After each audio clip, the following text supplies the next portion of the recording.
Ma'asyiral muslimin, alhamdulillah, dengan nikmat dari Allah kita kembali untuk dipertemukan di salah satu rumah dari rumah Allah untuk kita bisa sama-sama kembali mengkaji pembahasan rutin kita, membahas kitab Manzumah Al-Mimiyah fil Wasaya wal Adab Al-Ilmiyah li fadilati Syekh Hafidh bin Ahmad Al-Hakami wa syarhuha li fadilati Syekh Abdul Razzaq bin Abdul Muhsin Al-Badr hafizahumallahu taala wa ra'ahuma.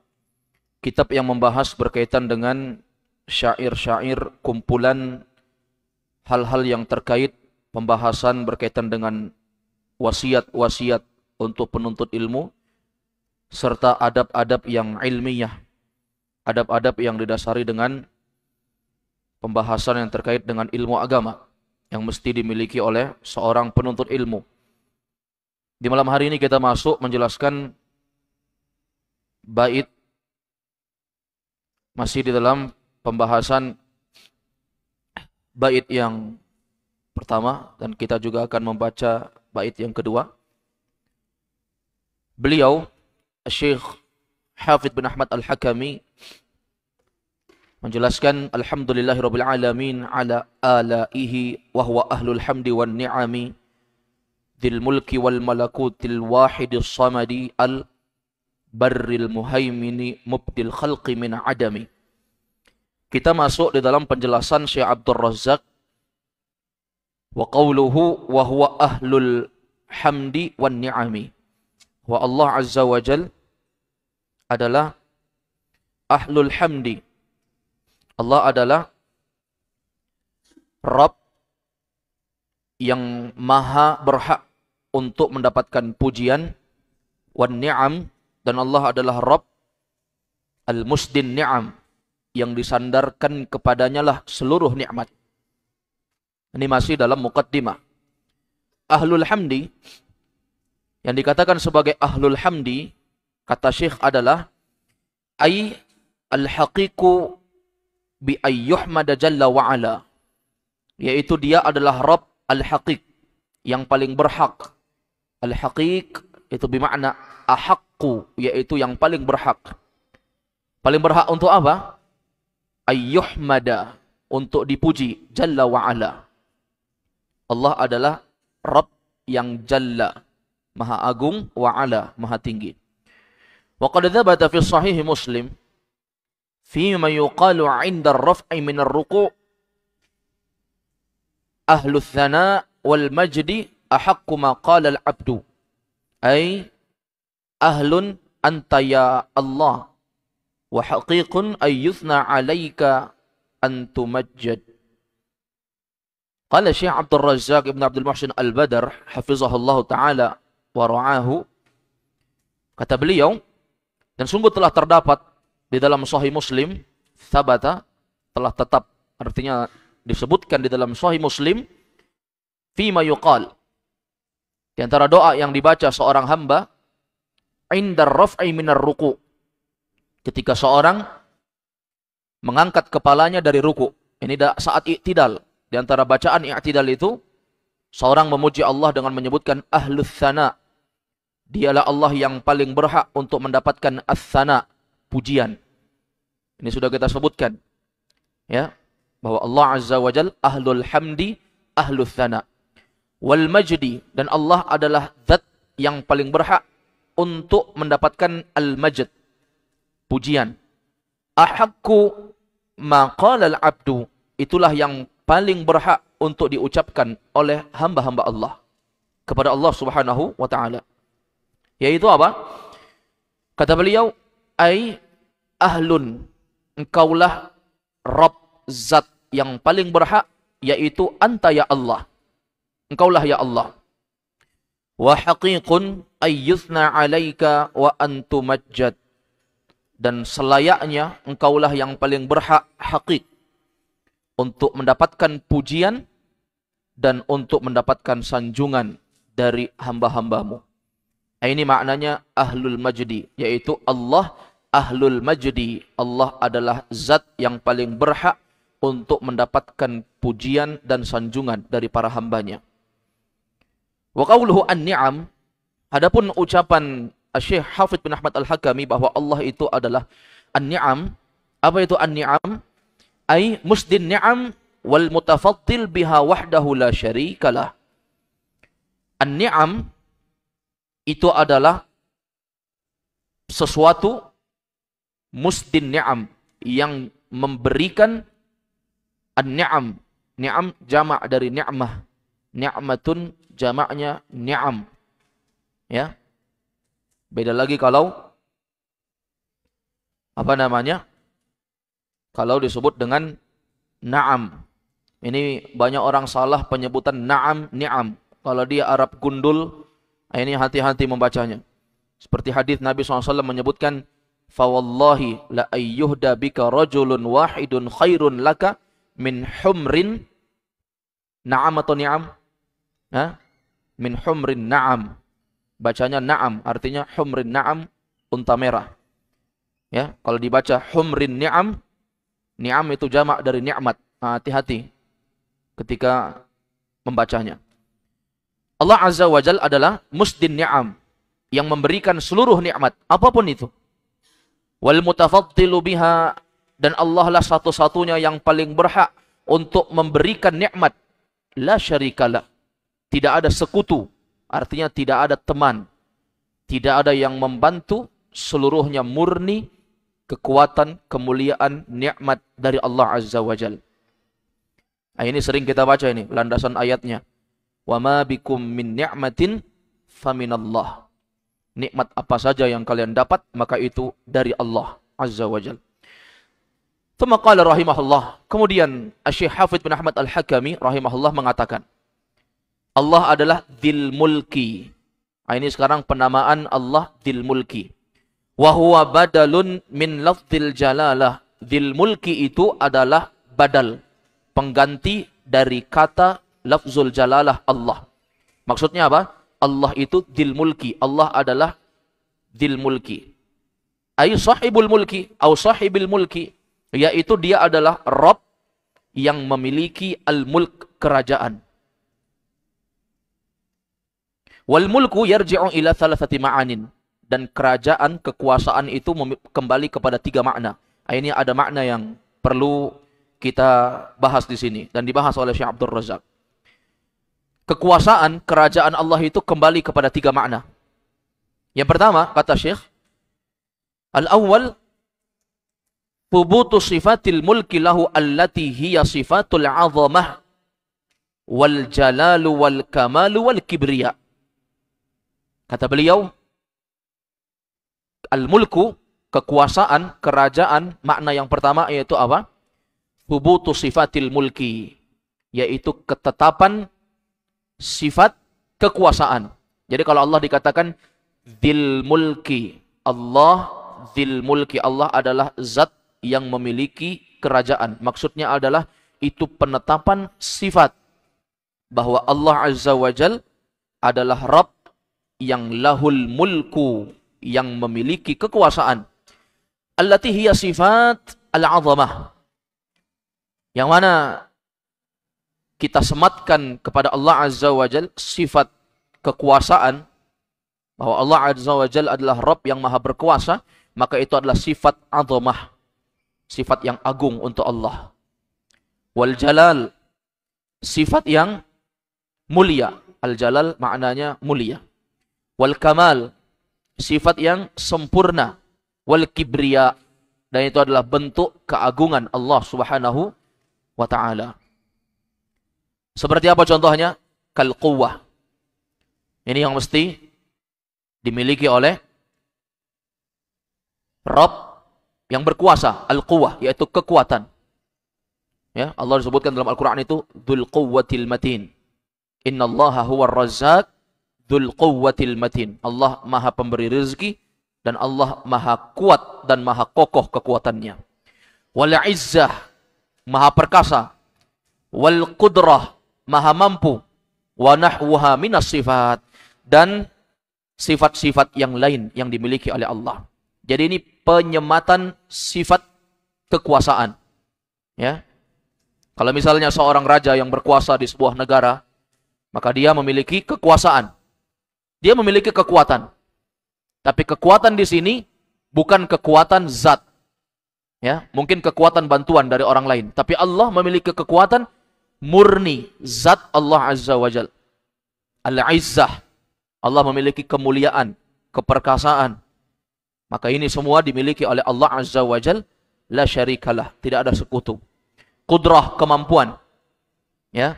Walaupun makhluk memiliki sifat ini, kekuatan, al-izzah, kemuliaan, al-qudrah, kemampuan, tapi yang dimiliki makhluk itu terbatas. Allah maha dari segala maha.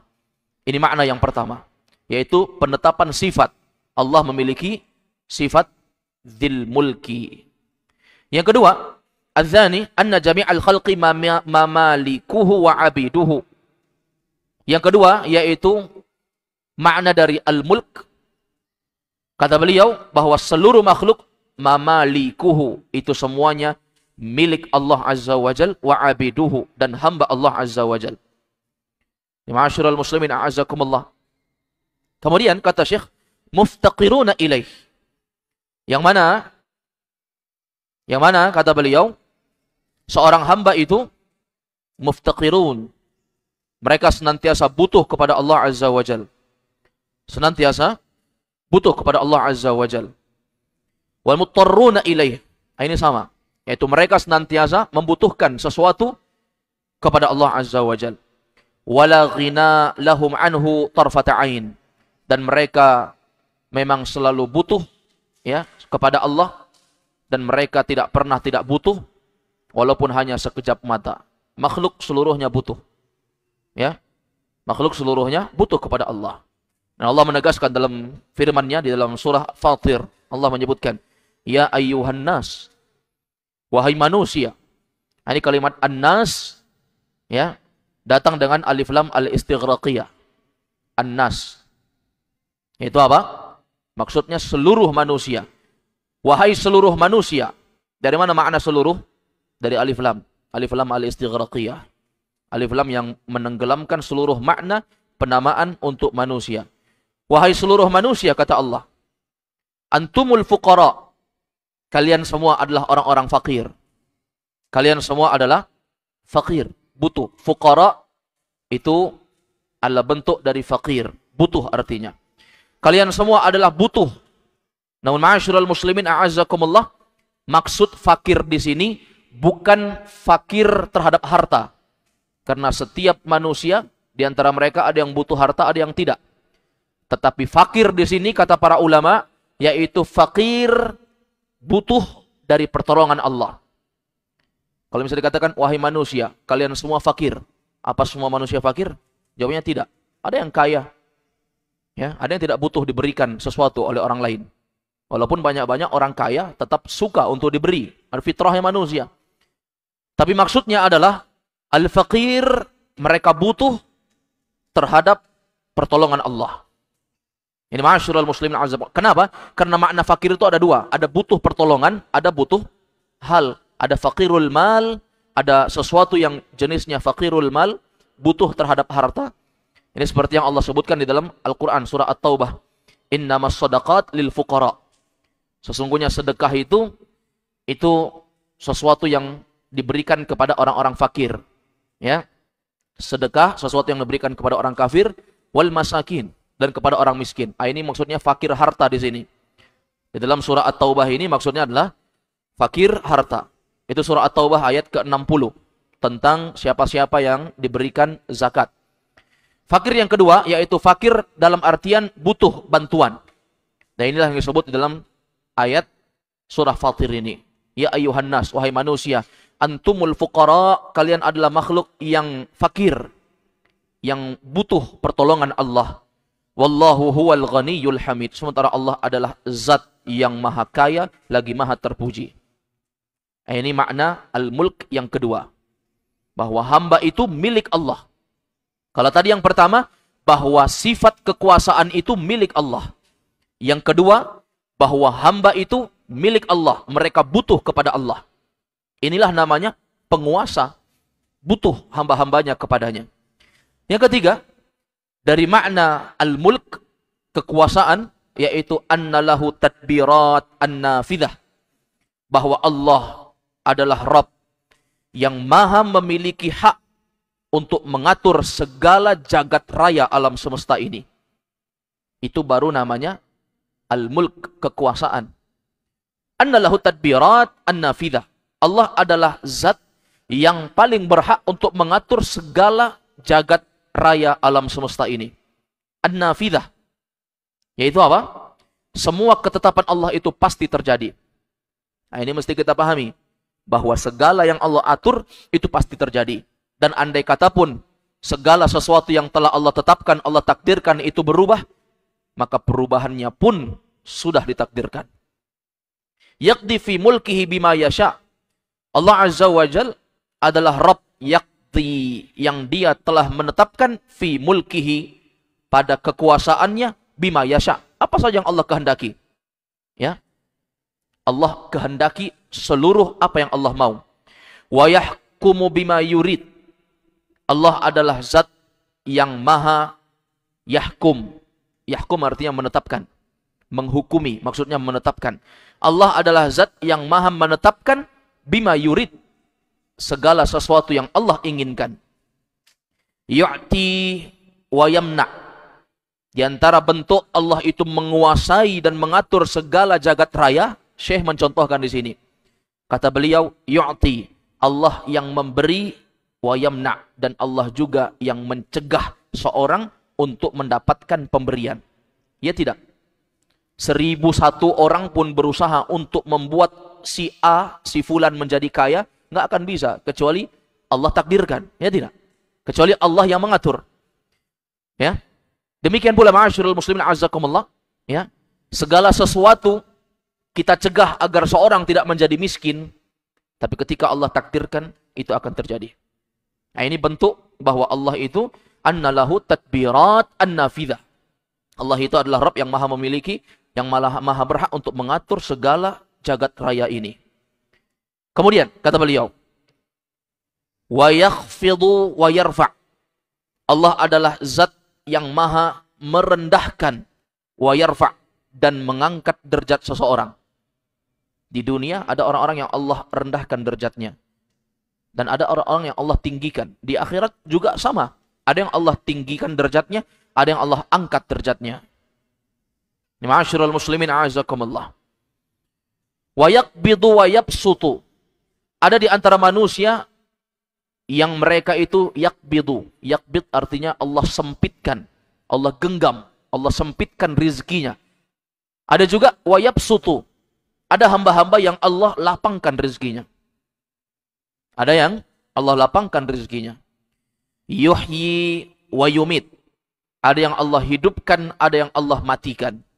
Itu tanda-tanda bahwa Allah Azza wa Jalla itu adalah annallahu tadbirat. Allah yang mengatur segala jagat raya ini.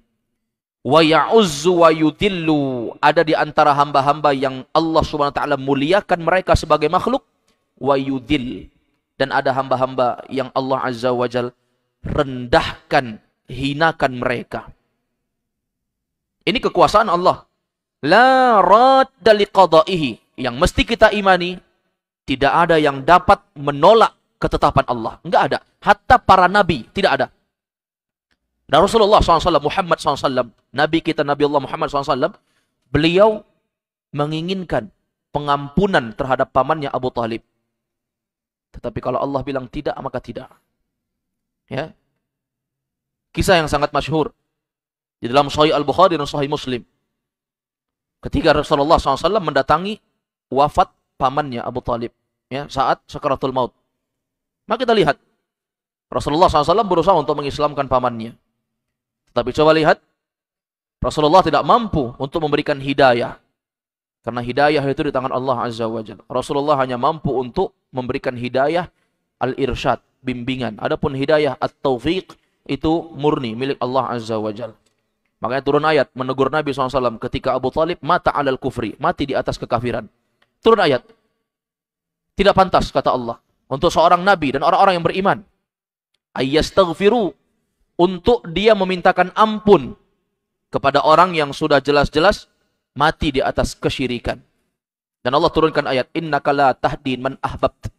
Ya Muhammad, engkau tidak mampu untuk memberikan hidayah kepada siapapun yang engkau cinta. Walakinallaha yahdi may yasha. Tapi Allah yang paling berhak. Ini menunjukkan Allah SWT tidak ada yang bisa menolak ketetapan Allah. Tidak ada.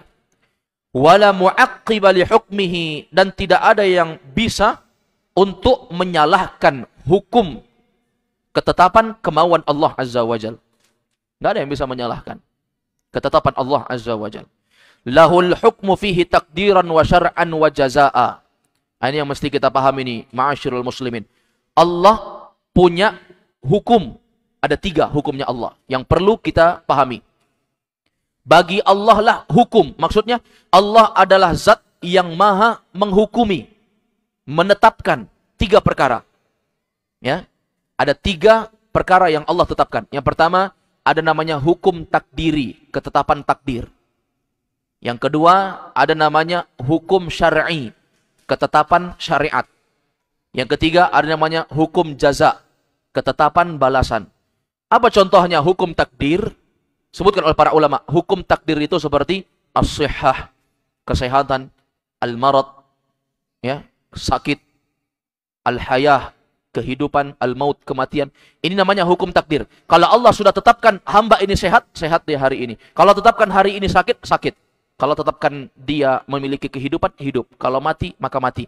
Namanya hukmu atau hukmun, al-hukmu at-takdiri. Hukum secara takdir. Yang kedua, hukum Allah Azza wa Jal, yaitu hukum syar'an, hukum syar'i. Yaitu apa? Ketetapan syariat. Seperti al-halal, al-haram. Allah tetapkan untuk hambanya, ini sesuatu yang dihalalkan. Kulu minat thayyibat, makanlah yang halal-halal. Ma'asyiral muslimin a'azzakumullah, ada sesuatu yang Allah haramkan, al-haram. Ini contoh hukum syar'i. Haram. Ya. Allah menghalalkan yang baik-baik, mengharamkan yang buruk-buruk. Maka yang buruk-buruk itu haram. Ini nggak bisa diganggu-gugat. Nggak bisa tawar-menawar kita. Ketetapan yang Allah tetapkan. Baik. Kemudian yang ketiga, ada namanya al-hukmu jaza. Hukum jaza. Sesuatu balasan. Ini ma'asyiral muslimin a'azakumullah.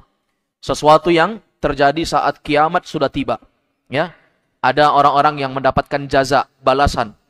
Lahul jannah. Ya. Mereka akan mendapatkan surga bagi orang-orang yang taat. Ya, walahun nar, ada yang mendapatkan neraka bagi orang-orang yang bermaksiat. Ini namanya hukum jaza. Sudah jadi ketetapan, nggak bisa diprotes, nggak bisa diganggu gugat, dan tidak bisa ditolak. Ini 3 hukum. Hukum takdiri, hukum syar'i, dan hukum jaza. Hukum takdiri contohnya apa tadi? Allah takdirkan semuanya. Sehat, sakit, hidup, mati. Ada hukum syar'i. Ada yang halal, ada yang Allah haramkan. Ada hukum jaza. Ini di hari kiamat. Hukum berkaitan dengan balasan. Apakah seorang itu akan dibalas dengan surga, atau dia dibalas dengan neraka sesuai dengan amalannya. Inilah yang disebut dengan dzil mulki. Allah adalah zat yang maha berkuasa. Ya, maha memiliki kekuasaan. Allah memiliki zat kekuasaan itu. Allah adalah zat yang maha memiliki hambanya. Dan Allah yang mengatur segala jenis sesuatu yang terjadi di dalam jagat raya ini. Kemudian ma'asyirul muslimin a'azakumullah wal muslimat rahimakumullah. Kita masuk di dalam pembahasan dari Syekh Abdul Razak di sini menjelaskan ucapan Syekh Hafidz bin Ahmad Al-Hakami wa qawluhu wal malakut. Dan di antara ucapan beliau di sini adalah al-malakut. Ya, yang maha memiliki. Al-malakut itu artinya yang maha memiliki. Biziyadatil waw wa ta, ya, ala wazni fa'alut. Maka ini bentuk kalimat malakut itu dengan tambahan waw dan ta. Ada waw dan ta. Ya. Harusnya kan ma'asyiral muslimin a'azzakumullah, ya. Kalimatnya adalah malak, ya, yang memiliki, ditambahkan waw dan ta maka menjadi malakut. Ini, ya, ala wazni fa'alut. Berdasarkan pola wazan fa'alut. Ya. Sighah mubalaghah, bentuk mubalaghah. Antum yang belajar ilmu saraf, salah satu cabang dari cabang-cabang ilmu bahasa Arab, ya. Ilmu bahasa Arab itu ada 12 cabang dan induknya adalah nahwu dan saraf. Dan ma'asyiral muslimin a'azakumullah, ada di ilmu saraf itu pembahasan siyaghul mubalaghah, bentuk berlebihan. Maksudnya kalau dia datang dengan kalimat wazan fa'alut, ya, seperti malakut, maka itu artinya bukan sekedar memiliki, tetapi dia yang maha dari segala maha yang memiliki para hambanya. Ini ma'asyiral muslimin a'azakum. Ada banyak wazannya. Untuk siyagul mubalaghah ini yang paling masyhur wazannya adalah fa'al. Ya, seperti dalam surah Al-Buruj, fa'alun lima yurid. Allah adalah zat yang paling memiliki hak. Allah adalah zat yang paling berbuat, yang paling maha berbuat segala sesuatu yang Allah miliki. Kalau di sini dalam bentuk malakut, fa'alut. Seperti contohnya jabarut. Jabarut dari kata jabar. Allah yang maha memaksa para hambanya, menetapkan. Tidak ada, ya, gugatan dari para hambanya. Allah yang maha hebat untuk memaksa hambanya. Jabarut. Wazannya wazan fa'alut. Demikian pula raghabut, rahabut. Minal jabr, warraghbah, warrahbah. Ini dari kalimat jabr, raghbah dan rahbah. Ini ma'asyiral muslimin a'azakumullah, sebagaimana yang dijelaskan di dalam makna Lisanul Arab. Di dalam kitab Lisanul Arab ini penjelasan-penjelasan terkait dengan kalimat-kalimat yang biasa digunakan oleh orang Arab. Baik. Qala ta'ala, contoh penerapan kalimat ini Allah berfirman, "Qul man biyadihi malakutu kulli syai'." Di dalam surah Al-Mu'minun. Allah berfirman, "Qul," katakanlah wahai Muhammad, "man biyadihi malakut kulli syai'." Siapa yang berada di tangannya kekuasaan untuk segala sesuatu? Ya pasti Allah Azza wa Jalla. Ini contoh kalimat malakut dalam Al-Quran. Wa qala subhanahu wa ta'ala, dan Allah berfirman di dalam surah Yasin, "Fa subhanalladzi biyadihi malakutu kulli syai' wa ilaihi turja'un." Dan subhana, maha suci Allah, alladzi biyadihi, yang di tangannya lah malakut, ya, segala sesuatu. Allah maha memiliki, wa ilaihi turja'un, dan kepadanya lah kalian akan dikembalikan kepada Allah. Ini contoh penerapan kalimat malakut di dalam ayat. Wa thabata min hadithi Auf bin Malik al-Ashja'i radhiyallahu anhu anna an-nabiy sallallahu alaihi wasallam kana yaqul fi ar-ruku' was-sujud subhana dzil jabarut wal malakut wal kibriya wal 'azamah. Ya, dan sungguh telah ditetapkan dalam hadis yang diriwayatkan oleh Imam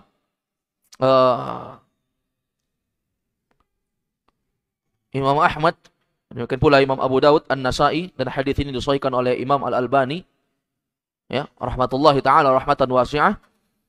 Dalam hadis Auf bin Malik al-Ashja'i. Auf bin Malik al-Ashja'i mengatakan Rasulullah SAW ketika beliau rukuk dan sujud, beliau menambah doa. Bacaan rukuk sujud itu banyak jemaah. Ya, di dalam rukuk seorang membaca Subhan Rabbiyal Azim.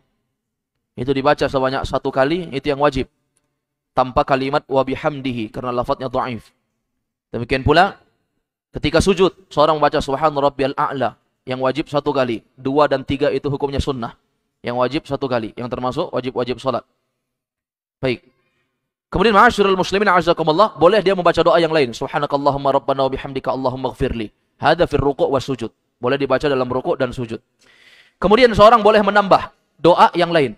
Di antaranya yang dibaca di dalam hadis ini, riwayat Imam Ahmad ini, dan selainnya dari hadis Auf bin Malik al-Ashja'i.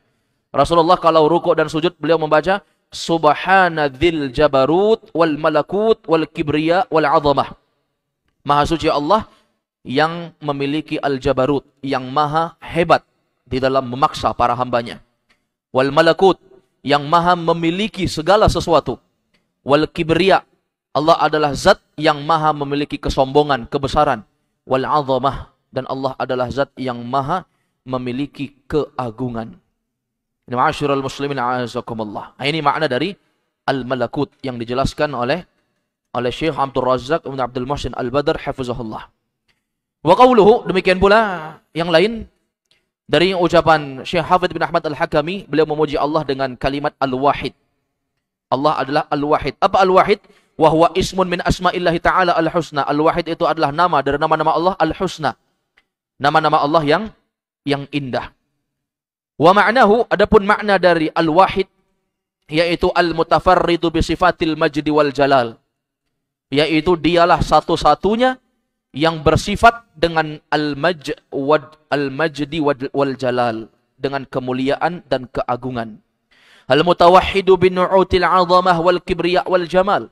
Dia adalah satu-satunya Rabb yang paling berhak untuk memiliki sifat keagungan, demikian pula sifat kesombongan, kebesaran, wal jamal, dan sifat keindahan. Wa huwa subhanahu wa ta'ala wahidun fi dzatihi la syabihalah. Dialah satu-satunya Rabb yang paling berhak, yang tidak ada sesuatu yang serupa dengannya sedikit pun. Wa wahidun fi sifat la mathila lahu, dan dia adalah satu-satunya Rabb yang memiliki sifat kemuliaan, tidak ada yang semisal dengannya. Wa wahidun fi af'alihi la syarikalah, dia adalah Rabb yang maha satu di dalam perbuatannya, tidak ada sekutu untuknya. Wa wahidun fi uluhiyatihi falaysa lahu niddun fil mahabbati wat ta'zimi wad dhulli wal khudu'. Dia adalah Rabb yang maha satu dalam uluhiyah. Uluhiyah maksudnya adalah peribadahan. Dia adalah Rabb yang maha satu untuk diibadahi. Laisa lahu niddun, tidak ada tandingan. Wal mahabbah, ya. Laisa lahu niddun, tidak ada tandingan fil mahabbah, untuk mencintai Allah. Wat ta'zim, demikian pula mengagungkan Allah. Wadzul, demikian pula wadzul wal khudu', ya, merendahkan dan dia adalah Rabb yang maha merendahkan dan maha menghinakan para hambanya. Wa huwa jalla wa ala al-wahidul ladzi 'azumat sifatuhu hatta tafarrada bi kulli kamal. Dia adalah Rabb yang maha agung dan maha tinggi, yang maha satu, yang paling agung di dalam sifatnya. Hatta tafarrada bi kulli kamal, sehingga Allah itu menjadi satu-satunya zat yang memiliki kesempurnaan. Ini makna al-wahid, maha satu untuk segalanya. Maha satu terhadap kemuliaan-kemuliaan yang berhak hanya untuk Allah Azza wa Jalla. Kemudian kata Syekh, wa qauluhu as-samad. Adapun ucapan Syekh Hafidz bin Ahmad Al-Hakami yang mensifati Allah dengan kalimat as-samad, wa huwa ismun min asma'illahi Azza wa Jalla. Dan ini juga nama dari nama-nama Allah, as-samad. Ya, ini nama dari nama Allah Azza wa Jalla. Maka Abdus Samad, ya, hamba yang maha as-samad. As-samad itu punya nama makna, punya banyak makna. Seperti yang Allah sebutkan dalam Al-Quran surah Al-Ikhlas. Allahus Samad. Allah yang maha samad, yang maha tempat, yang maha menjadi tempat yang para hambanya menggantungkan segala urusannya kepada Allah. Ini makna as-samad yang pertama. Wa ma'nahu al-akhar, makna yang lain yaitu as-sayyidul azim. As-samad dalam makna yang lain yaitu as-sayyidul azim alladzi kamula fi ilmihi wa hikmatihi wa qudratihi wa izzatihi wa jami'i sifatihi wa huwa subhanahu wasi'us sifat wa azimuha. Ini yang dijelaskan oleh Syekh, ya, Abdurrahman ibn Nasir As-Sa'di dalam kitab beliau Fathur Rahim Al-Malikil A'lam, ya, bahwa as-samad itu adalah as-sayyidul azim, pemimpin yang agung, alladzi kamula fi ilmihi, yang mana dia adalah zat yang maha sempurna di dalam ilmunya, wa hikmatihi, hikmahnya, wa qudratihi, qudrah kemampuannya, wa izzatihi, ya, qudrah ketetapannya, wa izzatihi, kemuliaannya, wa jami'i sifatihi, dan seluruh sifat-sifatnya. Fahuwa subhanahu, dan Allah subhanahu, wasi'us sifat wa azimuha, dia adalah Rabb, zat yang maha luas sifat-sifat dan keagungannya. Allazi samadat ilaihi jami'ul makhluqat, dialah Rabb yang menjadi tempat bergantung seluruh makhluknya. Wa qasadathu kullul kainat, dan seluruh makhluk tertuju kepadanya. Kullul kainat artinya seluruh makhluk. Seluruh makhluk tertuju hanya kepadanya. Nah, ini makhluk ini semua, ya. Al-jin wal ins, manusia dan jin. Bi asriha artinya bi jami'iha, yaitu seluruhnya. Fi jami'i syu'uniha, di dalam segala urusan mereka. Falaisa laha rabbun siwah, tidak ada Rabb selain Allah Azza wa Jal. Baik, kemudian kata beliau, wa qauluhu al-bar. Demikian pula makna dari kalimat al-bar. Syekh Hafidz Al-Hakami mengatakan Allah adalah as-samad al-bar. Allah memiliki nama al-bar. Wa huwa ismun min asma'il husna. Ini juga dari nama-nama asma'ul husna. Warada fil Qur'an fi qawlihi ta'ala. Di dalam Al-Quran datang kalimat al-bar ini dalam surah At-Tur. Inna kunna min qablu nad'uh innahu huwal barrur rahim. Ini kalimat al-bar. Inna kunna min qablu nad'uh, ya. Kami, sesungguhnya kami dulu berdoa kepadanya. Innahu huwal barrur rahim. Dialah Rabb yang maha al-bar, yang maha baik, ar-rahim, dan maha merahmati. Wa ma'nahu, adapun makna al-bar yaitu, kata beliau, alladhi syamulal kainat bi asriha bi birrihi wa fadlihi wa mannihi wa judihi wa ataihi. Dia adalah zat yang melingkup syamulal kainat, yang melingkup bi asriha, yang melingkup seluruh makhluknya, seluruhnya, bi barrihi, dengan kebaikannya, wa fadlihi, dengan keutamaannya, wa mannihi, dengan karunia-Nya, wa judihi, dengan kedermawanannya, wa ataihi, dengan pemberiannya. Semuanya itu Allah melingkup. Pemberian Allah, kebaikan Allah, keutamaan Allah. Tidak ada makhluk yang tidak dapat. Semuanya dilingkup. Wa atharu hadzal wasfi syamulat jami'an ni'amil zahirah wal batinah. Dan dampak dari sifat ini yaitu mencakup seluruh nikmat yang nampak ataupun tersembunyi. Ya. Fala yastaghni makhluqun an ihsanihi wa barrihi tarfata ain. Maka para makhluk selalu membutuhkan kebaikan Allah Azza wa Jal, walaupun hanya sekejap mata. Semuanya butuh dari Allah Azza wa Jal. Wa qauluhu al-muhaimin. Ya. Kemudian kata beliau, Allah Azza wa Jal adalah al-muhaimin. Wa huwa ismun thabitun fil Qur'an. Ini juga adalah nama yang telah ditetapkan di dalam Al-Quran. Fi awakhir suratil Hashr, di dalam akhir surah Al-Hashr, yang maknanya ay al-muttali' ala khafayal umur wal khabayas sudur. Ya, di dalam akhir surah Al-Hashr disebutkan ya, al-muhaiminul azizul jabbarul mutakabbir. Al-muhaimin, yaitu apa? Yaitu al-muttali', dialah Rabb yang maha mengetahui. Jadi al-muhaimin itu artinya yang maha meliputi segala sesuatu, ala khafayal umur, perkara-perkara yang samar, wa khabaya as-sudur, dan segala sesuatu yang tersembunyi di dalam dada. Allah tahu, Allah meliputi segalanya.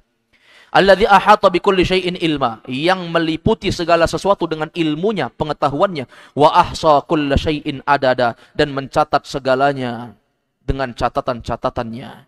Asyahidu 'alal khalqi bi'a'malihim, yang maha menyaksikan segala perbuatan para makhluknya. Ar-raqibu 'alaihim fima yasduru minhum min qaulin wa fi'lin aw fi'lin, yaitu Rabb yang maha mengawasi segala sesuatu yang tersembunyi, baik ucapan ataupun perbuatan. Ini al-muhaimin.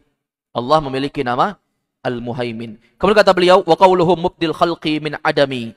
Allah adalah zat yang memiliki sifat mubdil khalqi min adami, ay mawjuduhum, ya, au ay mujiduhum, yaitu dia yang mengadakan sesuatu, ya, Allah yang mengadakan sesuatu. Kalau Allah Ta'ala, Allah berfirman, Allahu yabda'ul khalqa thumma yu'iduhu thumma ilaihi turja'un. Allah adalah zat yang yabda'ul khalqa, yang memulai penciptaan, thumma yu'iduhu, kemudian Allah Azza wa Jalla akan mengulangi. Allah yang memulai menciptakan manusia, ya, menciptakan dari awal, kemudian akan mengulangi lagi. Allah akan ulangi. Maksudnya apa? Ketika hidup seorang diciptakan oleh Allah, kemudian mereka mati dan akan dikembalikan lagi hidup. Thumma ilaihi turja'un, dan kepada Allah lah kalian akan kembali. Wa qala subhanahu, dan Allah Subhanahu wa taala berfirman, huwallazi yabda'ul khalqa thumma yu'iduhu wa huwa ahwanu alaihi. Dialah Allah yang memulai penciptaan al-khalqa. Kalimat khalq datang dengan kalimat al-khalqa, yaitu alif lamnya juga al-istighraqiyah. Allah yang memulai seluruh penciptaan para makhluk, thumma yu'iduhu, kemudian Allah ulangi lagi. Allah ciptakan, nanti akan datang fase pengulangan. Wa huwa ahwanu alaihi, dan disebutkan oleh Allah bahwa mengulangi itu lebih mudah dibandingkan menciptakan awal. Menciptakan dari awal itu lebih sulit dibandingkan seorang, ya, dibandingkan mengulangi. Wa qala jalla wa ala, dan Allah berfirman, kama bada'na awwal khalqin nu'iduh, dalam surah Al-Anbiya. Sebagaimana kami telah memulai penciptaan yang pertama, ya, thumma nu'iduh, Kata beliau, kata Allah Azza wa Jalla, begitulah kami akan mengulanginya kembali. Ini makna mubdil khalqi. Adapun kalimat min adami yang terakhir dari bait syair yang kedua ini, kata beliau, wa qawluhu min adami, Allah menciptakan makhluk dari ketidakadaannya, dalla anna dzalika nususun minha qauluhu ta'ala. Ini menunjukkan dalil di dalam firman Allah Ta'ala, hal ata 'alal insani hinun minad dahri lam yakun syai'an madhkura. Allah menciptakan makhluk, ya, yang Allah Subhanahu wa taala menciptakan makhluk min adami, yang sebelumnya mereka itu tidak ada. Wallahu alam. Selesai dari bait syair yang pertama, ini berkaitan dengan pujian-pujian Syekh Hafidz bin Ahmad Al-Hakami, ya, dari nama-nama dan sifat Allah yang maha agung yang mesti kita ketahui. Ya, setelah itu insyaallah akan disebutkan bait syair yang ketiga, man 'allaman nasa ma la ya'lamuna wa bil bayani antaqahum wal khatti bil qalami. Dialah Allah yang telah mengajarkan kepada manusia segala sesuatu yang mereka tidak tahu, bil bayan, dengan penjelasan yang gamblang, antaqahum wal khatti bil qalami, yang Allah Subhanahu wa taala buat manusia itu bisa berbicara, wal khatti bil qalami, dan Allah, ya, yang mengajari manusia tulisan, yaitu tulisan yang dibuat dengan pena.